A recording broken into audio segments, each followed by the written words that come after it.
कोण पंतप्रधान होतं आणि कोणता पक्ष सत्तेत येतो याचे खूप परिणाम आपल्या परराष्ट्र धोरणावर होतात. तर भारतात परराष्ट्र धोरणाचा अंतिम निर्णय हा पंतप्रधानाकडे असतो. म्हणजे अगदी आपण नेहरूंच्या काळापासून बघू किंवा आत्ता नरेंद्र मोदींच्या काळापर्यंत बघू, आपल्याकडे जे कोणी आजपर्यंत पंतप्रधान झाले, मग त्यांचा कालावधी फार मोठा असेल किंवा अगदी काही महिन्यांचा होता, पण यातल्या प्रत्येक पंतप्रधानाने भारताच्या परराष्ट्र धोरणावर आपली छाप सोडली. फक्त दक्षिण आशियाचा जरी आपण विचार केला तरी 80% जास्त जनता इथली ही 2024 मतदान करणार आहे. आणि आपल्या माध्यमांमध्ये दुर्दैवाने ना आपण याचा फार अजून विचार केलेला नाही आहे. गुजराल म्हटलं की लोकांना गुजराल डॉक्ट्रिन आठवते. म्हणजे गुजराल यांचा कालखंड फार लहान होता पंतप्रधान म्हणून, पण भारतीय परराष्ट्र धोरणात गुजरालांचं योगदान किंवा त्या गुजराल डॉक्ट्रिनचं योगदान आजही आपण डिस्कस करतो. 1992 साली आपण इस्रायलसोबत पूर्णपणे डिप्लोमॅटिक रिलेशनशिप एस्टॅब्लिश केली, जी तोपर्यंत आपण केली नव्हती. आणि मग आता नरेंद्र मोदी पंतप्रधान झाल्यावर पहिल्यांदा भारतीय पंतप्रधान इस्रायलला गेले. इन जनरल भारताचा अप्रोच असा आहे की we don't care about Pakistan. म्हणजे अनुल्लेखाने मारणं ही जी गोष्ट असते ना ती होते. सगळ्या देशांकडे त्यांचं सैन्य असतं. पाकिस्तान हा असा देश आहे ज्याच्याकडे सैन्य आहे आणि त्या सैन्याकडे देश आहे.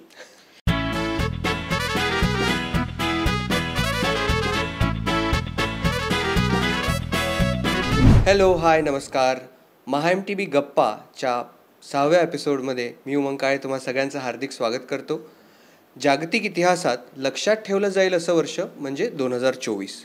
2024मध्ये जागतिक लोकसंख्येच्या तब्बल 50% इतकी लोक निवडणूक प्रक्रियेला सामोरी जाणार आहेत. आशिया, युरोप, अमेरिका या वेगवेगळ्या खंडातील वेगवेगळ्या देशांमध्ये निवडणुका आहेत. आणि याच विषयांवर स्पेसिफिकली साऊथ ईस्ट आणि साऊथ एशिया रिजनमधल्या कंट्रीजच्या इलेक्शन्सवरती गप्पा मारायला आपल्यासोबत आहेत डॉक्टर संदेश सामंत. Hello doctor. हॅलो.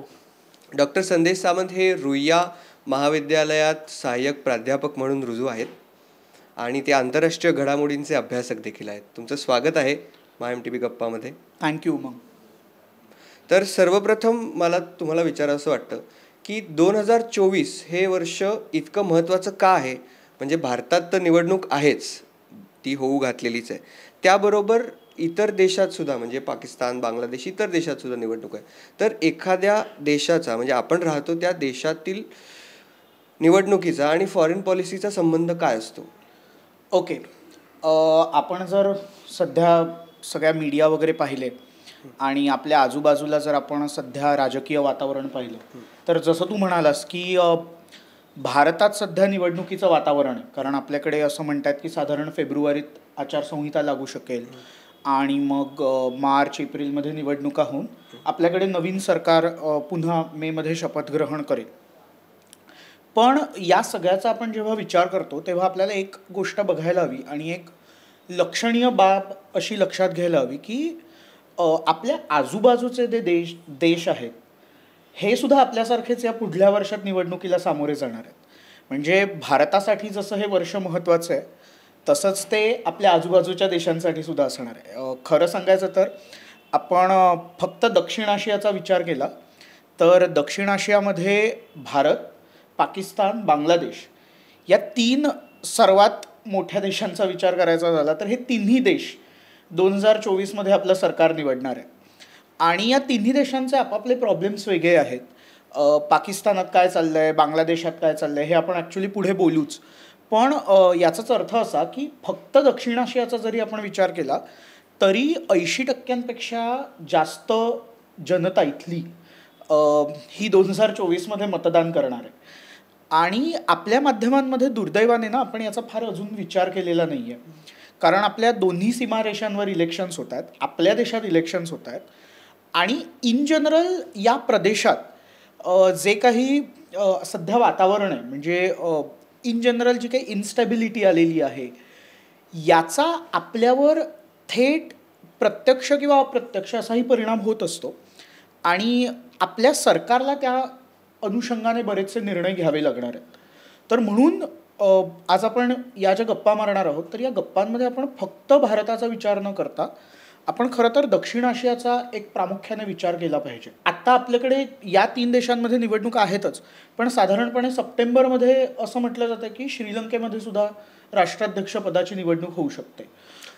पण मग देशांतर्गत निवडणुकांमुळे फॉरेन पॉलिसीवर कसा परिणाम होतो? ओके, आपण जर विचार केला तर इन जनरल भारताच्या दृष्टीने आपण बोलायचं झालं किंवा स्पेसिफिकली आपण सध्या आपल्या देशाच्या दृष्टीने बोलू तर भारतात परराष्ट्र धोरणाचा अंतिम निर्णय हा पंतप्रधानाकडे असतो. म्हणजे अगदी आपण नेहरूंच्या काळापासून बघू किंवा आत्ता नरेंद्र मोदींच्या काळापर्यंत बघू, आपल्याकडे जे कोणी आजपर्यंत पंतप्रधान झाले मग त्यांचा कालावधी फार मोठा असेल किंवा अगदी काही महिन्यांचा होता, पण यातल्या प्रत्येक पंतप्रधानाने भारताच्या परराष्ट्र धोरणावर आपली छाप सोडली आहे. म्हणजे इंदरकुमार गुजरालांसारखे जर आपण पंतप्रधान म्हटले तर देशांतर्गत राजकारणात इंदरकुमार गुजरालांच्या कालखंडात काय झालं असं जर आपण अनेकांना विचारलं तर फारसं लोक काही त्याच्याविषयी सांगू शकणार नाहीत. पण गुजराल म्हटलं की लोकांना गुजराल डॉक्ट्रीन आठवते. म्हणजे गुजराल यांचा कालखंड फार लहान होता पंतप्रधान म्हणून, पण भारतीय परराष्ट्र धोरणात गुजरालांचं योगदान किंवा त्या गुजराल डॉक्ट्रीनचं योगदान आजही आपण डिस्कस करतो. किंवा एखादा पक्ष सत्तेत आल्याने किंवा एखादा विशिष्ट नेता सत्तेत आल्याने देशाच्या परराष्ट्र धोरणावर विशेष परिणाम होतात. तुला उदाहरण द्यायचं झालं तर शीतयुद्धकालीन परिस्थिती संपल्यानंतर आपल्याकडे जेव्हा PV नरसिंहराव पंतप्रधान झाले आणि PV नरसिंहरावांच्या काळात आपल्या देशात खूप वेगळे निर्णय घेतले गेले. म्हणजे मग त्यात लुकिस्ट पॉलिसीची सुरुवात असेल किंवा महत्त्वाचा निर्णय म्हणजे 1992 साली आपण इस्रायलसोबत पूर्णपणे डिप्लोमॅटिक रिलेशनशिप एस्टॅब्लिश केली, जी तोपर्यंत आपण केली नव्हती. आणि मग आता नरेंद्र मोदी पंतप्रधान झाल्यावर पहिल्यांदा भारतीय पंतप्रधान इस्रायलला गेले. त्याच्यामुळे कोण पंतप्रधान होतं आणि कोणता पक्ष सत्तेत येतो याचे खूप परिणाम आपल्या परराष्ट्र धोरणावर होतात. म्हणजे आपल्या संसदेला फारसं परराष्ट्र धोरणावर प्रभाव टाकता येत नाही जसं अमेरिकेत होतं, पण कोण नेता सत्तेत आहे आणि पक्ष सत्तेत आहे याचा मात्र परिणाम होतो. म्हणून हा विचार करणं आपल्याला गरजेचं आहे. नक्कीच. म्हणजे मला तर असं वाटतं की देव न करो, पण समजा आता काँग्रेस सत्तेत असती तर इस्रायल हमास युद्धामध्ये आपण कोणाला सपोर्ट केलं असतं? ओके, हा खूप इंटरेस्टिंग प्रश्न आहे. पण एक गमतीशीर बाब अशी उमंग की मोदींचं इस्रायल धोरण हे काही काँग्रेसच्या फार विसंगत आहे असंही नाही आहे. ओके, म्हणजे फॉरेन पॉलिसी हा एक असा विषय असतो की तुमचं कोणीही सत्तेत असलं त्या माणसाची वैयक्तिक मतं किंवा त्या पक्षाची मतं ही परराष्ट्र धोरणावर प्रभाव टाकतात. पण फॉरेन पॉलिसी ही बहुतांश देशांमध्ये आणि मॅक्झिमम वेळेला ज्याला इंग्रजीत आपण बायपार्टिसन अप्रोच म्हणतो की द्विपक्षीय किंवा कोणताही पक्ष असेल तरी तो पूर्णपणे पूर्वीपासून आलेली जी भूमिका आहे ती सोडत नाही. ओके, म्हणजे काँग्रेसचेच पंतप्रधान नरसिंहराव होते ज्यांनी इस्रायलसोबत डिप्लोमॅटिक रिलेशनशिप एस्टॅब्लिश केले आणि त्याच्यानंतर काही वर्षांनी भाजपचं सरकार आलं, मग ते 4 साली गेलं, पण म्हणून काही मनमोहन सिंगांनी ते संबंध तोडले नाही. बरोबर, राईट. किंवा त्यावेळेला सुद्धा आपलं शेती असेल किंवा तंत्रज्ञान असेल या क्षेत्रात आपलं इस्रायलसोबत इन जनरल पार्टिसिपेशन किंवा कोऑपरेशन सहकार हा चालूच होता. त्याच्यामुळे माणूस बदलल्याने इतका टोकाचा बदल होत नाही. काही प्रमाणात बदल हे नक्कीच होतात, हे सर्व देशांमध्ये होतात, पण इतका टोकाचा बदल आपल्या भूमिकांमध्ये झाला नसता असं वैयक्तिकरित्या मला वाटतं. त्याच्यामुळे आत्ता जर दुसरा पक्ष सत्तेत असता तर खरंच तितकासा बदल झाला असता का, मी त्याबद्दल थोडासा आशंका आहे. बरोबर आहे. पंतप्रधान नरेंद्र मोदी म्हणजे जेव्हा 2014 मध्ये त्यांनी शपथ घेतली तेव्हा त्यांनी सार्क देशांच्या पंतप्रधानांना किंवा देशप्रमुखांना बोलवलं. बरोबर. त्याला आता 10 वर्ष होतील. तर या गेल्या 10 वर्षात त्या देशांमध्ये आपल्या देशामध्ये बरंच काही घडून गेलं. बरोबर. तर त्यांना काही फरक पडतो का किंवा आपण त्यातून काय साध्य केलं? म्हणजे सार्कवरती आज भारताने कुठेतरी छाप सोडली आहे. ओके. आता तू सार्कचा मुद्दा मांडलास म्हणून मी म्हणतोय की आपण जर सार्कचा विचार केला तर मुळात आपण बरं, सार्क म्हणजे south Asian association for regional cooperation. Okay. तर आपण ही संस्था का स्थापन केली होती? 1985 साली आपण सार्कसाठी पुढाकार घेतला आणि सार्क स्थापन केलं. याचं कारण म्हणजे आपण आग्नेय आशियात म्हणजे साऊथ ईस्ट एशिया ज्याला इंग्रजीत म्हटलं जातं, त्या आग्नेय आशियात त्या देशांमध्ये वाढणारं सहकार्य आणि त्यासाठी असणारी रिजनल कोऑपरेशनसाठी जी संस्था होती त्याची आपण कुठेतरी माहिती घेतली होती किंवा आपण ती पाहिली होती त्यांची सक्सेस स्टोरी. आणि म्हणून आपल्याला असं वाटलं की दक्षिण आशियासाठी सुद्धा असं काहीतरी आपल्याला असण्याची गरज आहे. म्हणून आपण सार्कची स्थापना केली. पण सार्कमध्ये मुळात गडबड अशी आहे की यातले सर्वात 2 मोठे जे देश आहेत यांच्यात बऱ्याच काळामध्ये विस्तवत जात नाही, भारत आणि पाकिस्तान. म्हणजे आपल्याला भारत पाकिस्तान यांचा संबंध तर आता त्याच्याविषयी 1-2 पॉडकास्ट होते, राईट. त्याच्यामुळे ते आत्ता आपण त्यात जाऊया नको. पण 1985 साली स्थापना झाली, त्याच्यानंतर बरंच काही घडून गेलं. 14 साली जेव्हा मोदी सत्तेत आले तेव्हा त्यांना असं वाटलं की भारताला जर आपल्याला किंवा भारताला एक रिजनल पॉवर, प्रादेशिक सत्ता म्हणून जर आपल्याला प्रस्थापित करायचं असेल तर सार्क हा एक खूप मोठा किंवा चांगला प्लॅटफॉर्म आहे. आणि since I am new here, let me give it a try, हा एक अप्रोच प्रत्येक राज्यकर्त्याचा असतो. तसाच तो मोदींचा सुद्धा होता. आणि म्हणून त्यावेळेला अनेकांना ते सरप्रायझिंग वाटलं होतं की सार्कच्या सर्व राष्ट्रप्रमुखांना त्यांनी बोलवलं होतं आणि तो शपथग्रहण समारंभ झाला. बाकीचे देश आपण जरा बाजूला ठेवू किंवा मोदींचे पहिले जे परराष्ट्र दौरे होते ते भूतान आणि नेपाळचे होते, म्हणजे ते अगदीच आपल्या शेजारी देशांचे होते. पण 2015 तुला जर आठवत असेल की ते मला वाटतं अफगाणिस्तानहून येत होते आणि ते सडनली पाकिस्तानात लँड झाले. नवाज शरीफांच्या येस, आणि त्यांच्या नातीचं लग्न होतं त्याच्यासाठी ते गेले आणि त्याच्यानंतर प्रचंड गदारोळ आपल्याकडे झाला आणि त्याच्यानंतर आपल्याकडे हल्ला झाला आणि मग पुन्हा भारत पाक संबंध फिसकटले. आता झालं असं की प्रत्येक राज्यकर्ता जो येतो तो एक संधी देण्याचा प्रयत्न करतो. तेच मोदीने केलं आणि ते कुठेतरी यशस्वी झालं नाही, हे आपल्याला मान्य करायला हवं. पण त्यातनं आपण काही शिकलो का? तर त्याचं उत्तर मला वाटतं की हो. म्हणजे सध्या जर आपण पाहिलं तर इन जनरल भारताचा अप्रोच असा आहे की we don't care about Pakistan. म्हणजे अनुल्लेखाने मारणं ही जी गोष्ट असते ना ती होते. आणि हे कधी झालं तर 2019चा जो शपथग्रहण समारंभ होता त्यात आपण सार्कच्या प्रमुखांना न बोलवता आपण बिमस्टेकच्या प्रमुखांना बोलवलं होतं. तर बिमस्टेक काय आहे तर बे ऑफ बेंगॉल इनिशिएटिव्ह असं त्याला म्हणतात. आणि त्यातनं असं आहे की त्यात सार्कचे सगळेच देश आहेत, त्यात म्यानमार आहे पण त्यात पाकिस्तान नाही आहे. ओके, म्हणजे जवळपास आपल्याकडे सार्कचंच इन जनरल कोऑपरेशन सारखं तिथे चालू आहे, पण आपण त्यातनं पाकिस्तानला बाजूला केलं. किंवा एक तुला आत्ताचं रिसेंट उदाहरण देतो, म्हणजे अगदी गमतीशीर आहे की आत्ता जेव्हा वर्ल्ड कप चालू होता, क्रिकेट वर्ल्ड कप, तेव्हा प्रत्येक मॅच भारत जेव्हा जिंकला, पहिल्या 10 मॅचेस, तेव्हा मोदी दरवेळेला ट्विट करायचे की भारत जिंकला, महादेश पण इतकं छान खेळला वगैरे. पण तू जर पाकिस्तानच्या मॅचेसच्या वेळेचं मोदींचं ट्विट पाहिलंस तर त्यांनी भारताचं कौतुक केलं पण त्यांनी पाकिस्तानचा उल्लेखही नाही केला. म्हणजे हे जे आहे ना की आम्ही लक्षच देत नाही, आम्ही तुम्हाला इग्नोर करतो आणि त्यातनं सुद्धा एक मेसेज देण्याचा प्रयत्न घडत असतो. तर 10 वर्षात काय झालं म्हणजे आपल्याला याची जर मीमांसा करायची झाली तर बऱ्याच ठिकाणी आपला अप्रोच बदलला आणि अनुभवातनं आपण शिकलोय किंवा जे चटके आपल्याला मिळाले त्यातनं सुद्धा आपण शिकत गेलो आणि हे होतंच, म्हणजे प्रत्येक राज्यकर्त्याचं होतं. तर आता पुन्हा 10 वर्षांनी काय, what is the new surprise?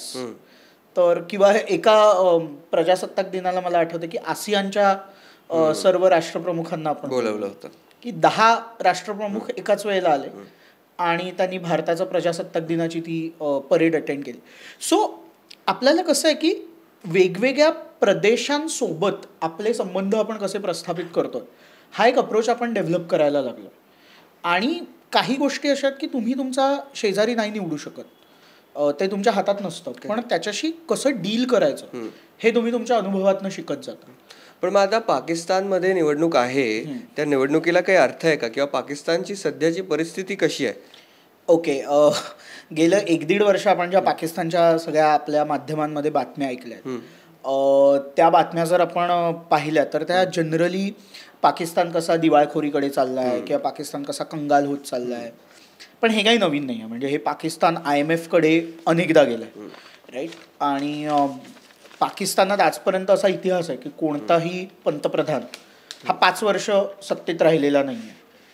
आणि तेच यावेळेला सुद्धा झालं. म्हणजे इम्रान खानांचं तेहरीके इन्साफ, पाकिस्तान तेहरीके इन्साफ निवडून आली, पण इम्रान खानना काही 5 वर्षाचा कालावधी पूर्ण करता आला नाही. आणि आम्ही जेव्हा किंवा इन जनरल आपण इंटरनॅशनल डिप्लॉमसी, फॉरेन रिलेशन्स वगैरे वगैरे आपण म्हणतो, त्यावेळेला एक गोष्ट अशी खूप काय म्हणतात, विरोधाभासाने किंवा उपहासाने अशी म्हटली जाते की सगळ्या देशांकडे त्यांचं सैन्य असतं. पाकिस्तान हा असा देश आहे ज्याच्याकडे सैन्य आहे आणि त्या सैन्याकडे देश आहे. ओके. आणि पाकिस्तानच्या स्थापनेपासून ही अशीच परिस्थिती आहे. म्हणजे जे कोणतं सरकार आहे ते सैन्याच्या मर्जीशिवाय तिथे राहू शकत नाही. आणि सैन्याचा विश्वास गमावला की, लष्कराचा विश्वास गमावला की त्या पंतप्रधानाला एकतर पाय उतार व्हावं लागतं किंवा त्याचा एक करुण अंत होतो. हा पाकिस्तानचा इतिहास आहे. म्हणजे सध्या आपण इम्रान खानांचं पाहिलं तर in general Imran Khan was the blue I boy of the military असं त्याला म्हटलं जायचं, की तो असा खूप इंटरेस्टिंग माणूस, चांगल्या पर्सनॅलिटीचा, हँडसम वगैरे वगैरे. आणि इम्रान खान सत्तेत आले आणि इम्रान खानने मुळात काय केलं तर त्यांनी ज्या लष्कराने त्याला सत्तेत आणलं त्या लष्कराची ताकद कमी करण्याचा प्रयत्न केला. आणि हे जेव्हा पाकिस्तानात होतं ना, तेव्हा इस्लामाबाद आणि रावळपिंडी, इस्लामाबाद म्हणजे सरकार आणि रावळपिंडी म्हणजे लष्कर, यांच्यात जो संघर्ष होतो त्यातनं पाकिस्तानची बऱ्यापैकी राजकारण त्यांचं ढवळून निघतं. आणि तेच झालं. शेवटी इम्रान खानचं सरकार कोसळलं, शहबाज शरीफ सत्तेत आले. आणि सध्या जर आपण पाहिलं तर तिथे एक ट्विस्ट आला आहे. तर तो ट्विस्ट असा आहे की खरं तर पाकिस्तानचं सरकार मुदत, संसदेची मुदत ही ऑगस्टमध्येच संपली आहे 2023, पण त्यांच्याकडे अजून निवडणुका झालेल्या नाही आहेत. याचं कारण म्हणजे एकतर आर्थिक प्रश्न होते, बऱ्याच नैसर्गिक समस्या होत्या.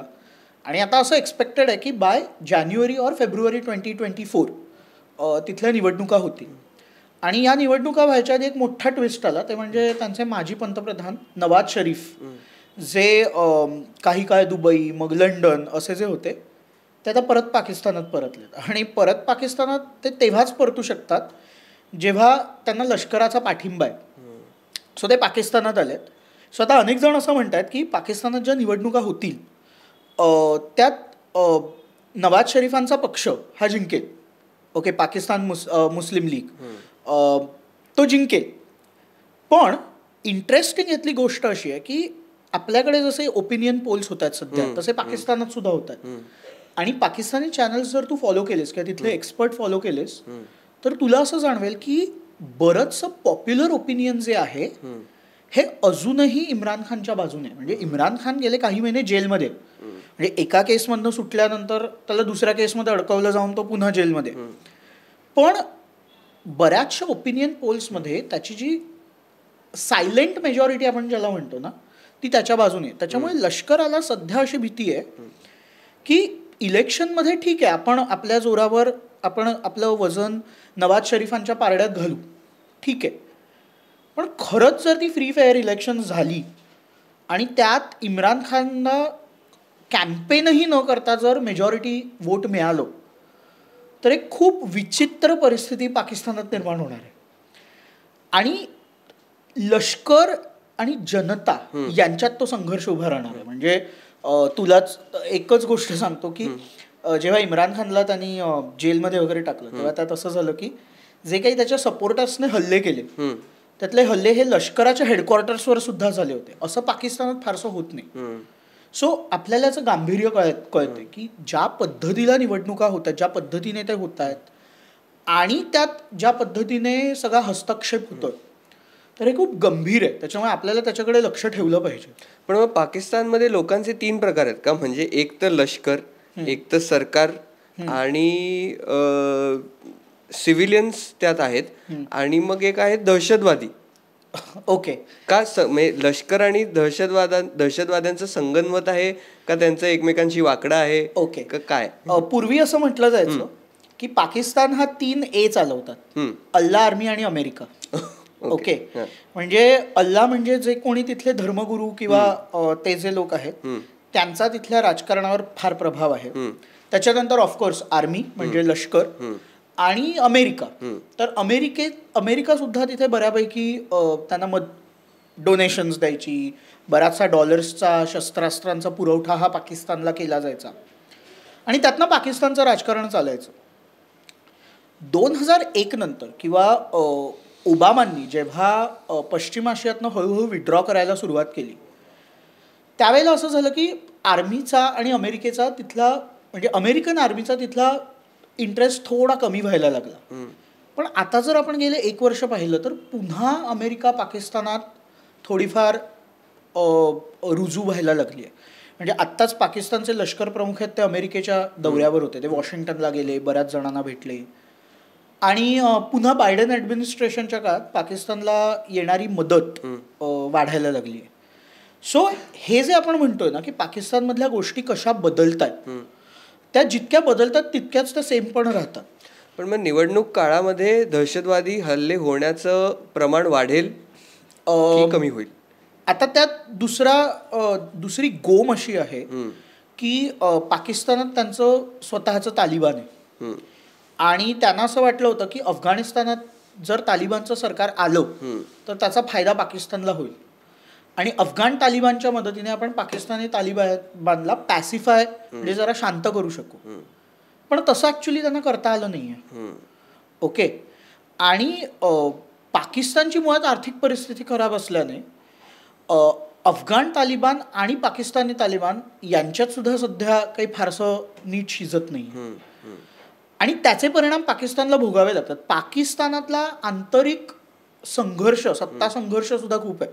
तिथे बलुचिस्तानमध्ये ज्या गोष्टी चालतात किंवा तिथे खैबर पख्तूनख्वामध्ये असलेले विशिष्ट गट आणि इन जनरल दक्षिणेकडच्या लोकांचा पाकिस्तानी पंजाबी लोकांवर असलेला राग, यातला सत्ता संघर्ष पाकिस्तानात फार मोठा आहे आणि त्याच्यामुळे जे काही दहशतवादी हल्ले चालले ते बरेचसे चालूच आहेत, ते थांबतच नाही. तो एक अघोषित सिव्हिल वॉर आहे असं म्हणता येईल का? सिव्हिल वॉर हे फार मोठ्या प्रमाणावर असतं. ओके. हे सिव्हिल वॉर नाही आहे, पण हे सेल्फ इंटरेस्टचं वॉर नक्की आहे.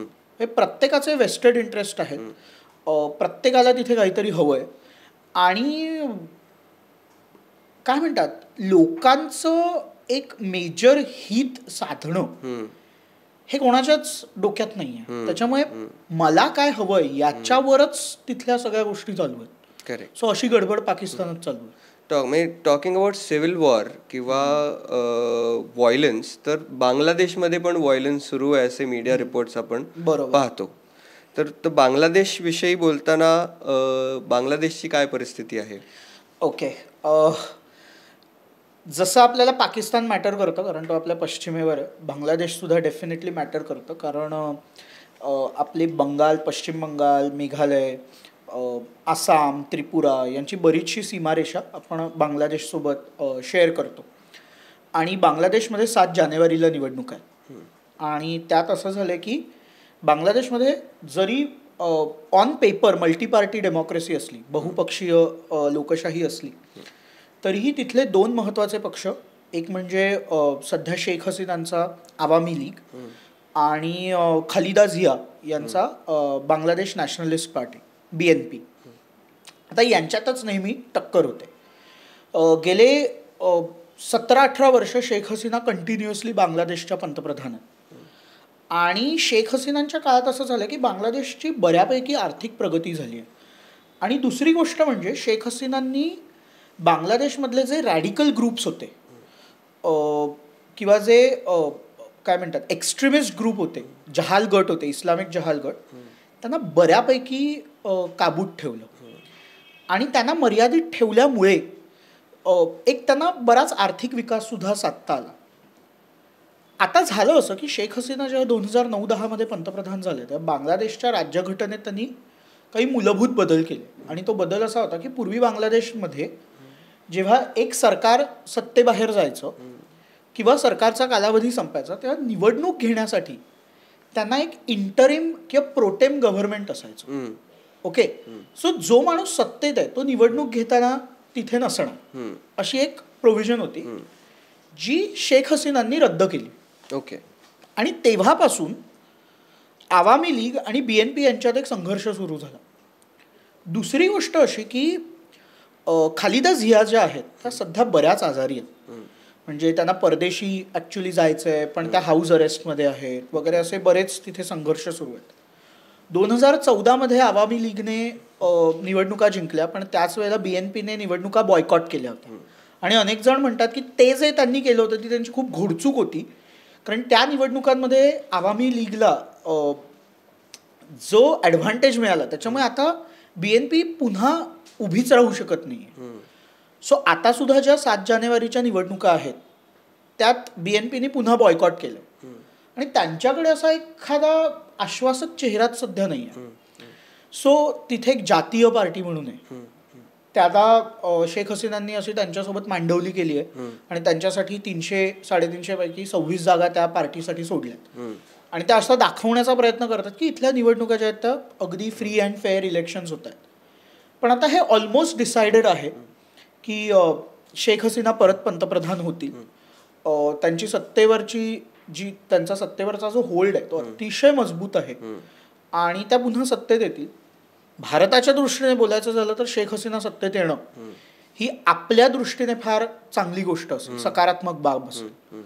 कारण भारतातले जे रॅडिकल गट आहेत किंवा जे नॉर्थ ईस्टमधले जे दहशतवादी आहेत किंवा अतिरेकी गट आहेत जे बांगलादेशमध्ये जाऊन लपत होते त्यांना त्यांच्यावर कारवाई करण्यासाठी बांगलादेशने इरिस्पेक्टिव्ह ऑफ आपल्याकडे कोण सत्तेत होतं म्हणजे मनमोहन सिंघांच्या काळात असेल किंवा नरेंद्र मोदींच्या काळात असेल दोन्ही वेळेला आपल्याला बरंच सहकार्य केलं. आणि खालिदा झियांचा अप्रोच हा अगदी उलटा आहे.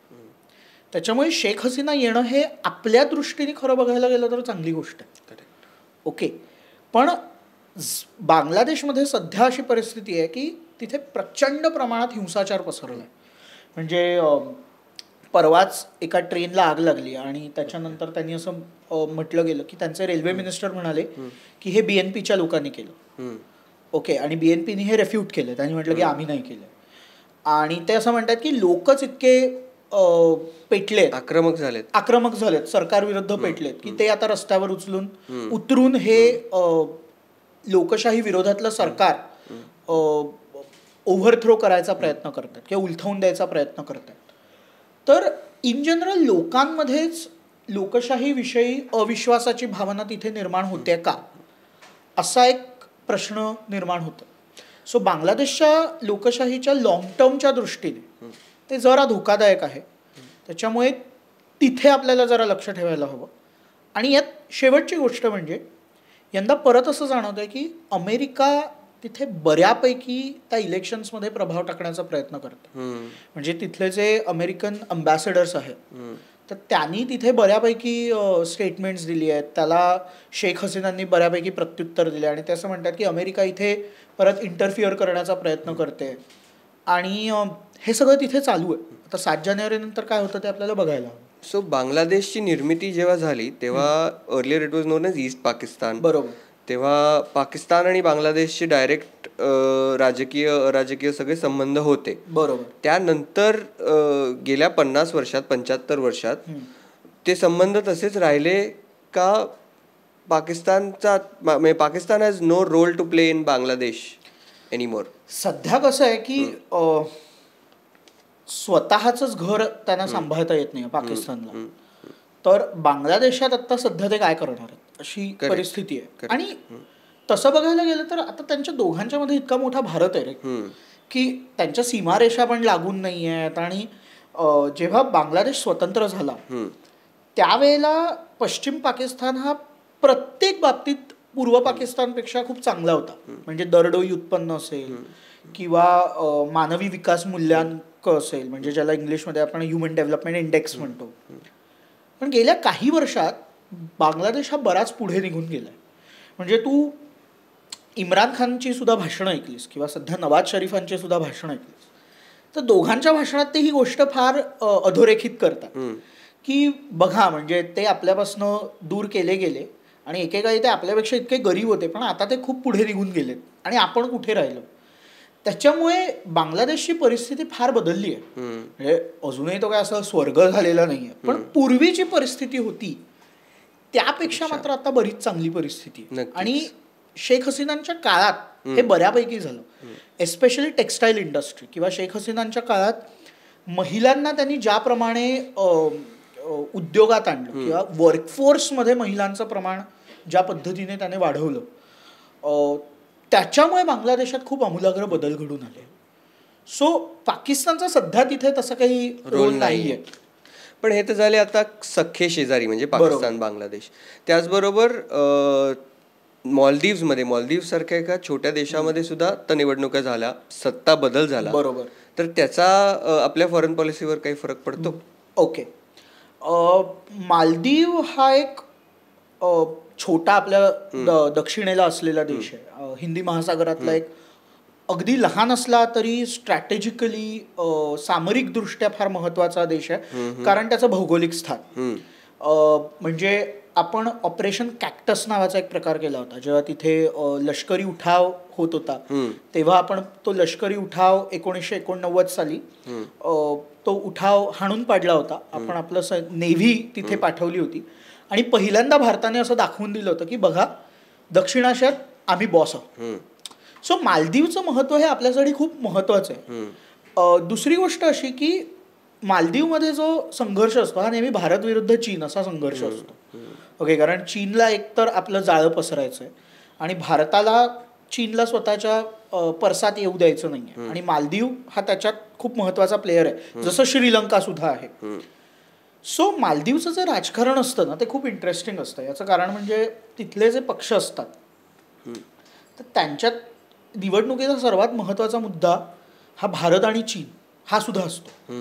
म्हणजे त्यांचे जे पंतप्रधान होते किंवा जे अध्यक्ष होते, नॉट पंतप्रधान, अध्यक्ष जे होते इब्राहिम सोले, जे हरले, तर त्यांचं जे ते प्रो भारत होते किंवा प्रो इंडिया होते असं आपण म्हणू शकतो. आणि त्यांच्या काळात भारत आणि मालदीव यांच्यातले संबंध बऱ्यापैकी चांगले होते. आणि हे जे आत्ता जे मुइझू जे सप्टेंबर 2023च्या निवडणुकीत जिंकले, तर मुइझूंचं मुळात कॅम्पेनच होतं India out. Okay, India out म्हणजे काय, तर भारताचा जो काही लष्करी प्रेझेन्स मालदीवमध्ये आहे तर तो आपण उलथवून लावायचा आणि भारताला तिकडनं हाकलून द्यायचं, अशी त्यांचं ॲक्च्युली कॅम्पेन लाईन होती. आता आपल्या प्रेक्षकांना असं वाटेल की असं काय मोठा आपला लष्करी प्रेझेन्स मालदीवमध्ये होता, तर इन टोटल आपले 70 ते 80 सैनिक नेव्हीचे किंवा आर्मीचे असे ते मालदीवमध्ये होते. आणि ते सुद्धा काय करायचे की मुळात तिथे आपण ज्या काही कोस्टगार्डच्या शिप्स दिल्या आहेत, हेलिकॉप्टर्स दिले, त्याचं मेंटेनन्स, ऑपरेशन्स हे करणार. म्हणजे असं काही तिथे आपण तिथलं सरकार कंट्रोल करत होतो अशातला भाग नव्हता. पण कसं असतं, हे जे इश्यूज असतात ना हे खूप सेंटिमेंटल असतात कोणत्याही लोकशाहीमध्ये, आणि तसंच झालं. आणि मुइझू सध्या सत्तेत आले आणि बांगलादेशच्या मालदीवच्या राजकारणात एक असा अलिखित नियम होता की जो कोणी सत्तेत येतो त्याचा पहिला परराष्ट्र दौरा हा नवी दिल्लीला असतो. ओके, आणि मुइझूंनी ही प्रथा मोडली. त्यांची पहिली फॉरेन व्हिजिट ही त्यांनी तुर्कीला केली. ओके, म्हणजे ते भारतात नाही आले, ते तुर्कीला गेले. यातनं आपल्याला कळतं की कोणत्या पद्धतीच्या सेंटिमेंट्स तिथे वाढायला लागले. आणि दुसरी गोष्ट अशी की मालदीव आणि श्रीलंका हे जे छोटे देश असतात ना, आपण जरी हे देश लहान आहेत म्हटलं तरी या देशांना ना त्यांचं पोटेन्शियल माहिती असतं आणि त्यांची वर्थ काय हे त्यांना माहिती असतं. सो हे देश काय करतात, ते भारत आणि चीन यांच्यातला जो संघर्ष आहे हा दोघांना माहिती असतो. त्याच्यामुळे ना ते तीच गोष्ट ही बार्गेनिंग पॉवर म्हणून वापरतात. ऑपॉर्च्युनिस्टिक. आणि त्यांच्या दृष्टिकोनातनं बघायचं झालं ना ते काही चुकीचं नाहीये. करेक्ट. म्हणजे ते भारताला येऊन सांगतं की बघा बाबा मला चीन इतकं देतं, ठीक आहे मी चीन सोबत मैत्री करार करतो. मग भारत म्हणतो अरे बाबा नको, मी तुला अजून 2 पैसे जास्त देतो. आणि हे जसं ते चीनला भारताविरोधात वापरतात तसंच भारताला चीन विरोधातही वापरतात. सो त्यांचं राष्ट्रहित ते साधण्याचा प्रयत्न करतात. पण मोठे जे देश असतात ना, भारतासारखे या चीनसारखे, यांच्या पुढे अनेकदा हा यक्ष प्रश्न निर्माण होतो की आता आपली भूमिका या सगळ्यात काय हवी. सो जरी हे छोटे छोटे आपल्या आजूबाजूला देश असले तरी आपल्याला लक्ष ठेवायला लागतं, कारण बराचसा आपला पैसा हा तिथे खर्च होत असतो आणि तो आपल्याला करावा लागतो. आपल्याकडे पर्याय नाही आहे, कारण आपल्याला सुद्धा तिथे ॲसेट्स निर्माण करावे लागतात. सो असं आहे. त्यानंतर मॉलदीव्सबद्दल बोलत असताना अजून एक देश जो थोडा नॉर्थकडे आहे, म्हणजे आपल्या नॉर्थ ईस्टकडे आहे, तो म्हणजे म्यानमार. बरोबर. म्यानमारमध्ये परिस्थिती कशी आहे, काय चालू आहे तिकडे? ॲक्च्युली हा तू प्रश्न विचारलास म्यानमारचा, हे खूप बरं झालं. याचं कारण म्हणजे म्यानमार हा काही सार्कचा भाग नाही आहे. ओके, म्हणजे जरी तो भौगोलिकदृष्ट्या समवट दक्षिण आशियात असला तरी तो सार्कमध्ये नाही आहे. पण तो ब्रिटिश इंडियन एम्पायरचा भाग होता आणि मग ऑफकोर्स तो वेगळा झाला वगैरे वगैरे. पण म्यानमारनं आपल्याला ॲक्च्युली खूप जास्त मॅटर करतो. आणि तो का मॅटर करतो, कारण आपली जर तू अत्यंत अतिपूर्वेकडची सीमा पाहिलीस, म्हणजे नागालँड, मणिपूर, मिझोराम, ही जी आपली पूर्वांचलमधली राज्य आहेत, ही राज्य म्यानमार सोबत सीमा शेअर करतात. करेक्ट. आणि आपल्याकडे माध्यमं इन जनरलच पूर्वांचलला फार इग्नोर करतात. म्हणजे ती आत्ताच नाही, ती पूर्वीपासून करत आली. इनफॅक्ट आत्ता मी म्हणेन की जरा तरी अप्रोच बदललाय. त्याच्यामुळे म्यानमारमध्ये काय घडतंय हे आपण बघतच नाही. आपलं परराष्ट्र धोरण किंवा आपल्या माध्यमांचा फोकस हा नेहमी चीन, पाकिस्तान, फार फार तर अमेरिका, राईट, याच्या पलीकडे आपण जातच नाही. पण म्यानमारमध्ये सुद्धा बरंच काही घडतं. म्हणजे म्यानमारमध्ये तो देश अस्तित्वात आल्यापासून लोकशाही अशी फारशी नव्हतीच. ओके, तिथे लोकशाही फारच अगदी कमी काळासाठी अस्तित्वात आली. आणि तिथे नेहमीच लष्कराचं शासन होतं, लष्कराची हुकुमशाहीच होती राहणार. आणि त्याच्यानंतर साधारणपणे 2010, 11, 12, 15च्या आसपास तिथे बरेचसे बदल होत गेले. आणि आंग सान सू की तिथे निवडणुका जिंकल्या आणि त्या सत्तेत आल्या. आणि त्या पुन्हा 2020 मध्ये वगैरे निवडणुका जिंकल्या. आणि त्यामध्ये जेलमध्ये पण होत्या. येस, त्या बराचसा काळ जेलमध्ये होत्या. त्याच्यासाठी त्यांना नोबेल पीस प्राईज सुद्धा मिळालं. बरंचसं काही काही घडलं. पण त्या पुन्हा आता निवडणूक जिंकल्या होत्या आणि त्यांचं सरकार होतं. पण म्यानमारच्या राज्यघटनेनुसार तिथे संसदेत त्यांच्या लष्कराला अजूनही काही सीट्स राखीव आहेत. आणि बरेचसे निर्णय हे लष्कराच्या संमतीशिवाय घेता येत नाही. तू उमंग, अरे तू तो एक इंटरेस्टिंग व्हिडिओ पाहिला असशील 2021 मध्ये, फेब्रुवारी 2021, 1 फेब्रुवारी 2021, की ती एक बाई नेपिडॉ शहरात एका चौकात ती एरोबिक्स करत होती आणि ती व्हिडिओ शूट करत होती. आणि त्याचं मला वाटतं ती फेसबुक लाईव्ह का काहीतरी करत होती. आणि तिच्या मागणं ना असं एक बराचसा लष्कराच्या गाड्यांचा ताफा गेला. आणि मग जगाला कळलं की अरे इकडे ना लष्करी उठाव झालाय आणि ते सरकार उलथवून टाकलं गेलं आणि लष्कराने पुन्हा कंट्रोल घेतला. सो अशा इंटरेस्टिंग गोष्टी तिथे होत असतात. आणि लष्करच तो देश फार कंट्रोल करत होतं, म्हणजे स्वातंत्र्यापासून. आत्ता आपल्याला म्यानमारविषयी बोलावं लागतं, कारण 2021 मध्ये हा जो उठाव झाला त्याच्यानंतर या लष्करी उठावाला आव्हान देण्यासाठी अनेक गट म्यानमारमध्ये उभे राहिले. म्हणजे जे पूर्वी झालं नव्हतं, जे पूर्वी फार प्रमाणात झालं नव्हतं. ओके, आणि कोणाला असं फार वाटलं नव्हतं की हे जे गट आहेत हे लष्कराला आव्हान देऊ शकतात. पण मग लष्कर सत्तेत असताना तिथली म्हणजे सोशल इंडिपेंडन्स किंवा इंडिव्हिज्युअल इंडिपेंडन्स किंवा सामाजिक स्वातंत्र्य कितपत होतं? म्हणजे काहीच नाहीये. म्हणजे म्यानमारचं नेहमीचं धोरण आहे आयझोलेशनिस्ट. ओके ओके, की जगापासून आपण स्वतःला दूर ठेवायचं. हे अगदी त्यांच्या आजूबाजूच्या देशांशी सुद्धा त्यांनी थोडे 4 हात अंतर ठेवूनच त्यांनी संबंध ठेवलेले. ओके, त्याच्यामुळे सध्या झालंय असं की 2021 लष्करी उठाव झाला आणि त्याच्यानंतर सध्या आता तिथे काय आहे तर 3 ब्रदर अलायन्स नावाचा प्रकार आहे. तर 3 ब्रदर अलायन्स काय आहे तर 3 महत्वाचे बंडखोर गट तिथे एकत्र आले आणि त्यांनी एक प्रकारचं सिव्हिल वॉर, गृहयुद्ध, यादवी युद्ध तिथे सुरू केलंय. सो म्यानमारमध्ये सध्या स्पष्ट शब्दात सांगायचं तर यादवी सुरू. 2021-22 जेव्हा हे ऍक्च्युअली झालं तेव्हा कोणाला वाटलं नव्हतं की हे या लेवलला पोहोचेल. लोकांना वाटलं होतं की ठीक आहे, लष्कराविरोधात आधी पण थोडेफार उठाव झाले आहेत, अनेक ग्रुप्सनी उठाव केले आहेत, लष्कर पुन्हा हा उठाव हाणून पाडेल. पण यंदा तसं झालं नाही. बऱ्याच ठिकाणी लष्कर हे आपल्याला कमकुवत दिसतंय. म्हणजे म्यानमारमधले अनेक जिल्हे जे आहेत किंवा जे प्रॉव्हिन्सेस आहेत त्याचा आता ताबा या बंडखोरांनी घेतलाय. ओके, आणि लष्कराचा तिथे प्रेझेन्स नाही आहे. आणि मुळात सांगायचं झालं तर म्यानमारची जी अशी शहरं आहेत जी त्यांच्या आंतरराष्ट्रीय सीमारेषांवर, म्हणजे चीनसोबतच्या सीमारेषा असतील, भारताच्या सीमारेषा असतील, तिथे जे त्यांचे व्यापारी मार्ग आहेत त्या शहरांचा ताबा हे बंडखोर घ्यायला लागले. आणि काही जण म्हणतात की त्यांना चीनचा सुद्धा पाठिंबा आहे आणि त्याच्यामुळे चीनच्या पाठिंब्यामुळे त्यांचं हे जे काही आंदोलन चालू आहे हे सस्टेन्ड राहत आहे. ओके, त्याच्यामुळे ही जी अभूतपूर्व परिस्थिती तिथे झाली आहे याचा परिणाम हा आपल्यावर ऍक्च्युली थेट होतो. दुर्दैवाने याची चर्चा आपल्याकडे होत नाही.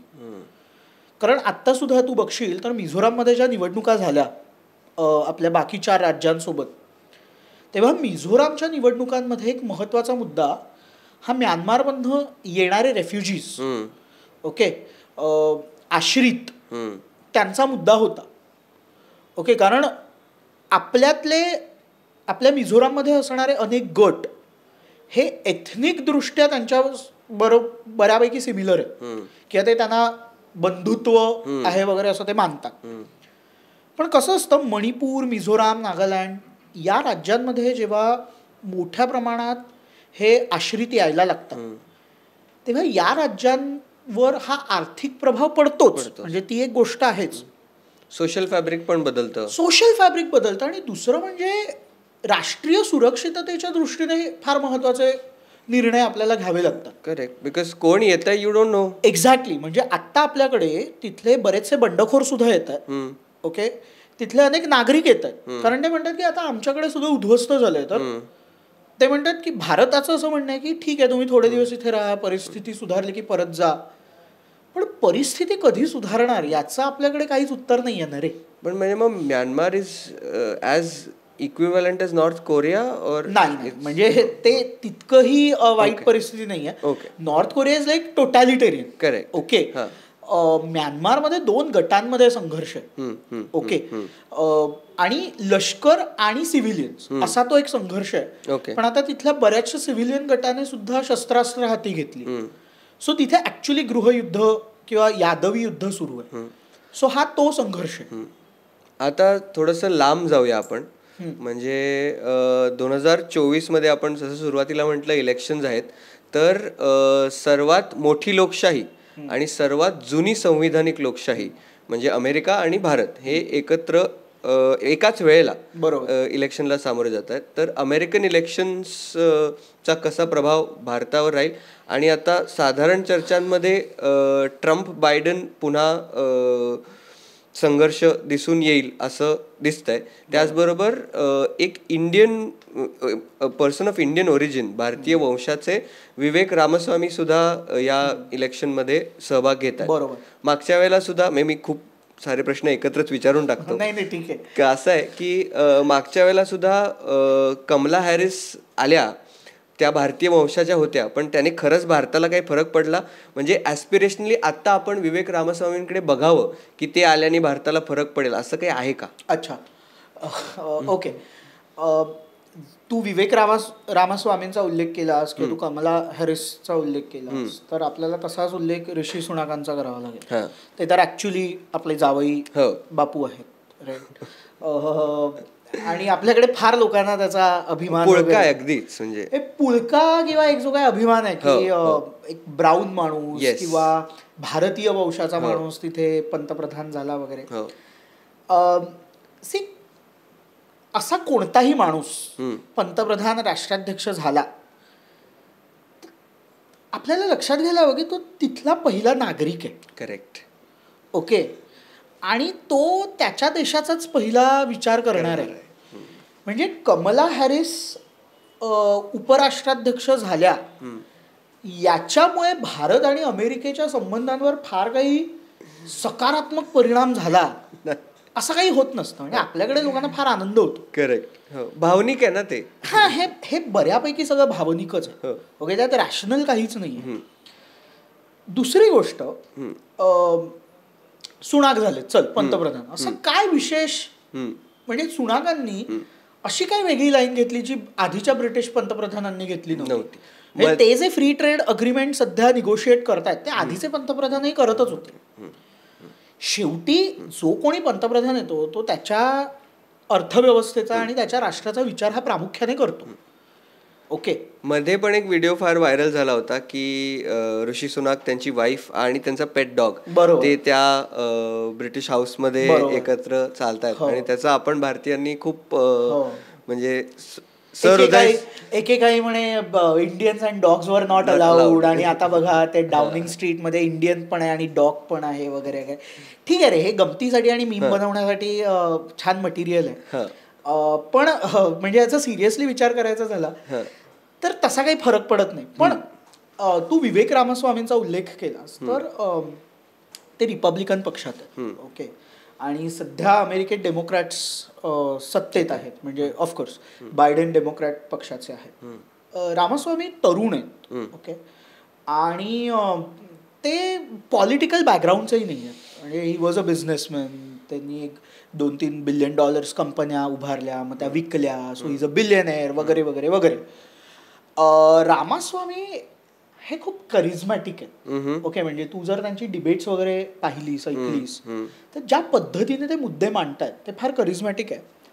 पण त्यात एक महत्त्वाची गोष्ट अशी की त्यांना जे प्रश्न विचारले जातात ना ते आपण जरा नीट बघितले पाहिजेत. म्हणजे प्रत्येक अमेरिकेत प्रायमरीज सध्या चालू आहेत की तुम्हाला पक्षांतर्गत आधी डिबेट करावं लागतं आणि मग तुम्हाला कॅन्डिडेट्स मिळाल्यानंतर मग डेमोक्रॅट आणि रिपब्लिकन पुन्हा डिबेट करतात आणि मग लोक मतदान करतात. अशी एक समृद्ध परंपरा अमेरिकेत आहे. आपल्याकडे तसं नाहीये. तर सध्या जी त्यांची इंटरनल प्रायमरीज चालू आहेत म्हणजे त्यांच्या पक्षांतर्गत प्राथमिक फेऱ्या चालू आहेत. तर रामास्वामींना जो कॉन्स्टंटली एक प्रश्न विचारला जातोय तो असा आहे की अमेरिकेच्या संविधानाचे जे फाउंडिंग प्रिन्सिपल्स आहेत ती ख्रिश्चन आहेत आणि रामास्वामी हे कन्व्हर्ट नाही आहेत. ते अजूनही हिंदूच आहेत. And he is proud of his identity. Yes. म्हणजे तू ओबामा बघशील तर Obama was a convert. Right. ते इस्लाममधून ख्रिश्चॅनिटीमध्ये कन्व्हर्ट झाले होते. कमला हॅरिस सुद्धा officially she is a Christian, devout Christian. Ramaswamy तसे नाही आहेत आणि he talks about his Hindu faith. Okay. Similarly तू बघशील तर Rishi Sunak also carries his Hindu faith along with himself. Right. म्हणजे ब्रिटन हा ऑफिशियली ख्रिश्चन देश आहे. ब्रिटिश राणी किंवा राजा हे प्रोटेस्टंट चर्चचे प्रमुख असतात पण तरी पंतप्रधान हा हिंदू आहे आणि अमेरिकेत सुद्धा रामास्वामी हे हिंदू आहेत. आता ही जी त्यांची आयडेंटिटी आहे ना, जरी हे देश कितीही सेक्युलरिझम वगैरे आपण म्हटलं तरी या देशांमध्ये ही धार्मिक आयडेंटिटी मॅटर करते. सो रामास्वामी पुढचा तो एक अडथळा आहे. आणि रिपब्लिकन पक्ष एस्पेशली तू जर म्हणालास तर रिपब्लिकन पक्ष हा चर्चशी जास्त जवळ असणारा पक्ष आहे. सो अशा परिस्थितीत तरीही रामास्वामी सध्या इंटरनल प्रायमरी डिबेट्समध्ये ते आघाडीवर आहेत. हे ट्रम्प जर बघशील तर ट्रम्प त्या डिबेट्सलाच जात नाहीये तरीही त्या पॉप्युलर वोट आहेत. आणि वैयक्तिकरित्या मला असं वाटतं की रामास्वामींचं आत्ताचं लक्ष हे राष्ट्राध्यक्ष होण्याचं नाहीये. ओके. ओके. मला विचारशील तर मला असं वाटतं की रामास्वामींना सुद्धा माहिती आहे की या निवडणुकीत ते राष्ट्राध्यक्ष होऊ शकत नाही. त्यांचं लक्ष असं आहे की सध्या त्यांना उपराष्ट्राध्यक्ष व्हायचं. Perception creation. म्हणजे अमेरिकेत कसं असतं ज्याला राष्ट्राध्यक्ष पदासाठीचं कॅन्डिडेट पक्ष देतो, बनवतो, तो माणूस आपला उपराष्ट्राध्यक्ष पदाचा उमेदवार सिलेक्ट करतो. करेक्ट. ओके.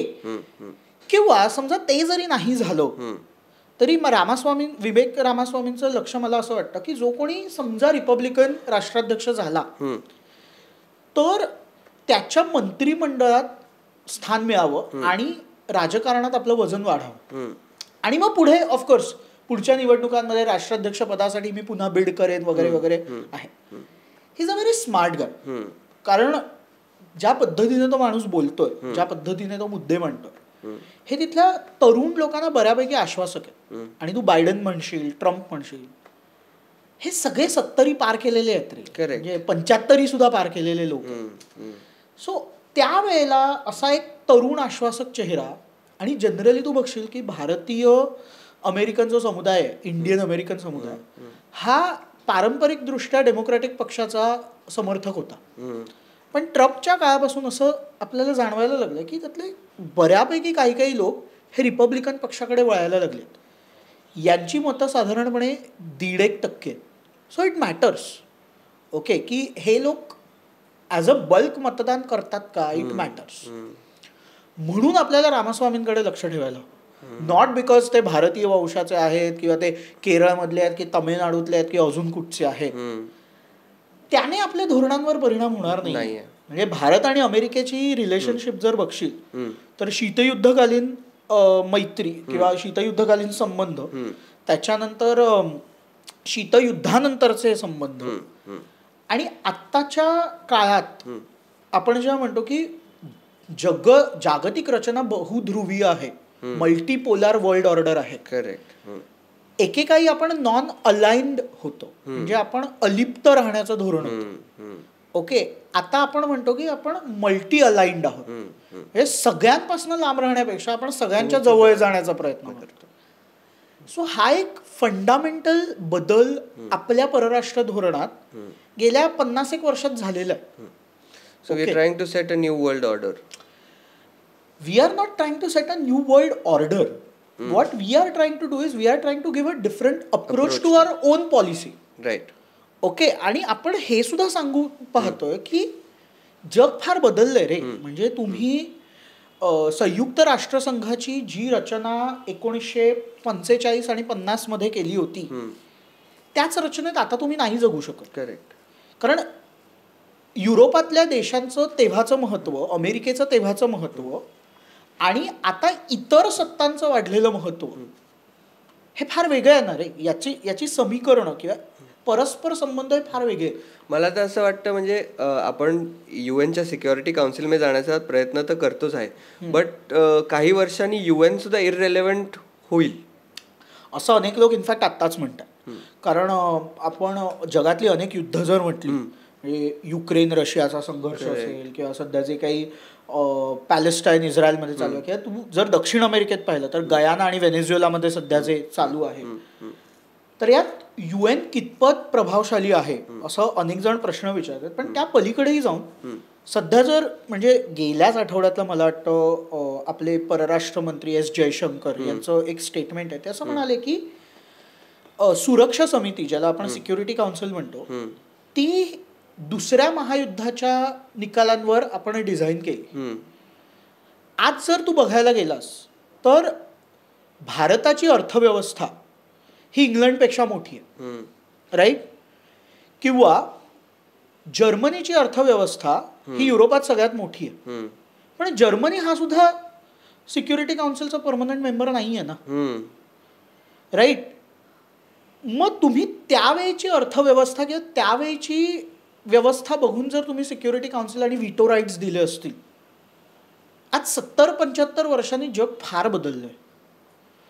70-75 पण नाही, 45 म्हणजे आता जवळपास 80 वर्ष होतील आपल्याला. बरोबर. 80 वर्षात जर जग इतकं बदललंय तर युएनचं सुद्धा प्रारूप किंवा स्वरूप हे आपल्याला कुठेतरी पुनर्विचार करायला हवा. नक्कीच. आणि ज्या नवीन सत्ता आहेत त्यांना जर तेवढीच पॉवर आपण देऊ शकलो नाही तर मग ती संस्था इररिलेव्हंट होत जाईल. त्या बॉडीचा उपयोगच काही राहणार. एक्झॅक्टली. म्हणजे जे पर्पज आहे की सगळ्यांनी येऊन आपले प्रॉब्लेम्स काय आहेत ते शेअर करून त्यातनं काहीतरी मार्ग काढावा, सोल्युशन काढावं. हेच जर UN करू शकणार नसेल तर मग त्या UN ला अर्थ काय होत. सो आता चर्चेच्या शेवटाकडे येताना मला शेवटचा प्रश्न असा तुला विचारावासा वाटतो की आपण अमेरिकेबद्दल बोललो. अमेरिकेतील एक माजी प्रेसिडेंट होते अब्राहम लिंकन, त्यांनी डेमोक्रेसीचं एक सुंदर डेफिनेशन दिलं होतं की of the people, for the people, by the people. बरोबर. तर आपण एवढी सगळी चर्चा केली तर मला तुला विचारायचं आहे की तेच डेफिनेशन आजही लागू आहे का? डेमोक्रेसीचं काही वेगळं डेफिनेशन तू सांगू शकशील? अशी काही डेफिनेशन वगैरे किंवा वेगळी लोकशाही म्हणजे काय? ओके, आता ती व्याख्या करण्या इतपत काय मी स्वतः मोठा नाही आहे, पण लोकशाही म्हणजे काय, आता इन जनरल प्रत्येक देशात असं होतं की काही गट असे आहेत ज्यांचा इन जनरल लोकशाही प्रक्रियेवरचा विश्वास हा उडायला लागला किंवा दे आर क्वेश्चनिंग की आपण ज्या पद्धतीने लोकशाही आजपर्यंत राबवली आहे त्यात काही मूलभूत बदल आणले जावे का. म्हणजे भारतात सुद्धा असे अनेक गट आहेत जे म्हणतात की आपण संसदीय लोकशाही असण्यापेक्षा आपण अध्यक्षीय लोकशाही करावी का. म्हणजे यातलं एक महत्त्वाचं नाव भारतात तू म्हणशील तर शशी थरूर आहेत काँग्रेसचे. त्यांचंही असं म्हणणं आहे की इन जनरल आता आपला अप्रोच असा आहे की हिम और हिम या हर वर्सेस हिम और हर वर्सेस हर, आपण दोन लोकांकडे बघून मतदान करतोय तर why not make it that way. म्हणजे मी आत्ता कोणी हे सांगत नाही की हे असायला हवं किंवा नको, आय एम नोबडी, पण जगात असे प्रश्न हे सगळीकडे विचारले जात आहेत. किंवा तू जर आज आपण आजच्या दिवशी हे जे पॉडकास्ट रेकॉर्ड करतोय तर आज सकाळीच बातमी आली आहे की अमेरिकेतल्या कोलोरॅडो जे राज्य आहे तिथल्या कोर्टाने ट्रम्पना 2024च्या रेसमधनं बाद करायचं म्हटलं. ओके, सो अशी कदाचित शक्यता आहे की Trump will not be leading the race. आता प्रश्न असा आहे की सगळे जे पोल्स तिथे घेतले जातात तिथे Trump is the leading candidate from the Republican party, जो सगळ्यात लीडिंग कॅन्डिडेट आहे. आणि काही जण, तू जर सोशल मीडिया आज सकाळपासून वाचलं असशील तर असं अनेक जण म्हणतात की अमेरिकन डीप स्टेट जे आहे ते डीप स्टेट, तिथली न्यायव्यवस्था यांच्या संगनमताने ट्रम्पचा पत्ता कट करण्याचे कारनामे चालू आहेत. सो जो माणूस सध्या ओपिनियन पोल्समध्ये सगळ्यात पुढे आहे किंवा जो रिपब्लिकन पक्षाचा प्रॉबेबल कॅन्डिडेट आहे त्याचा जर पत्ता कट झाला तर अनेक लोक असं म्हणतात की it is an interference into टू डेमोक्रेसी आणि it is not free and fair election. हे अमेरिकेसारख्या देशात सुद्धा हे असे प्रश्न उपस्थित होतात. म्हणजे आपल्याकडे तर होतातच, मी नाही असं म्हणणार नाही, सगळ्याच देशांमध्ये होतात. आता यातनं आपण भविष्यात लोकशाही कशी राबवतो किंवा कशा सिस्टम्स उभ्या करतो त्या टिकवून ठेवतो का, हे फार चॅलेंज.